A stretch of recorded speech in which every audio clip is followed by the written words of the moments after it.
Hi అండి. Welcome to my channel. సింపుల్‌గా and క్విక్‌గా అయిపోయి నాటుకోడి చికెన్ దమ్ బిర్యానీ. ఇలా ఒకసారి ట్రై చేయండి. టేస్ట్ చాలా బావుంటుంది.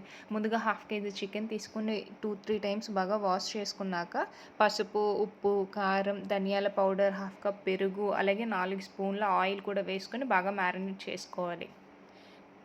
ఈలోపు మనం ఒక బిర్యానీ గిన్నె తీసుకొని మ్యారినేట్ అయిన చికెన్ని గిన్నెలో వేసుకొని ఒక 5-10 మినిట్స్ మీడియం ఫ్లేమ్‌లో పెట్టి బాగా ఉడకనివ్వాలి. ఈలోపు మనము వాటర్ ఇలా బాయిల్ అయ్యాక ముందుగా నానబెట్టి పెట్టుకున్న నేను నార్మల్ రైస్‌తోనే కుక్ చేస్తున్నాను.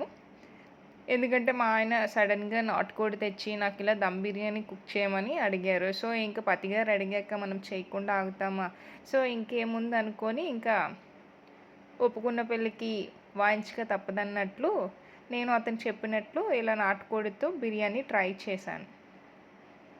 ఇలా కుక్ అయిందో లేదో ఒకసారి బాగా చెక్ చేసుకొని, ఇది నాటుకోడి కదా ఉడకడానికి టైం పడుతుంది. ఇదే టైంలో మనం కొంచెం హాట్ వాటర్ వేసుకొని బాగా ఉడికినంత వరకు బాగా కలుపుకొని మూత పెట్టుకున్నాక రైస్ మనకి ఉడికిందో లేదో ఒకసారి చెక్ చేసుకున్నాక ఒక 90% ఉడికాక అలా చికెన్ పైన వేసుకొని నేను అలాగే కొంచెం గ్రేవీ తీసి పెట్టుకున్నాను. గ్రేవీ కూడా పైన వేసుకున్నాక కొంచెం ఫ్రైడ్ ఆనియన్స్ అలాగే నేను కుంకుమ పువ్వు పాలలో కలిపి వేసుకుంటున్నాను.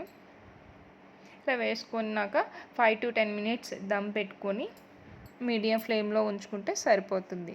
అంతేనండి, ఎంతో టేస్టీగా సింపుల్గా చేసుకునే నాటుకోడి దమ్ బిర్యానీ. ఇలా మీరు ఒకసారి ఇంట్లో ట్రై చేసి చూడండి, చాలా బాగుంటుంది.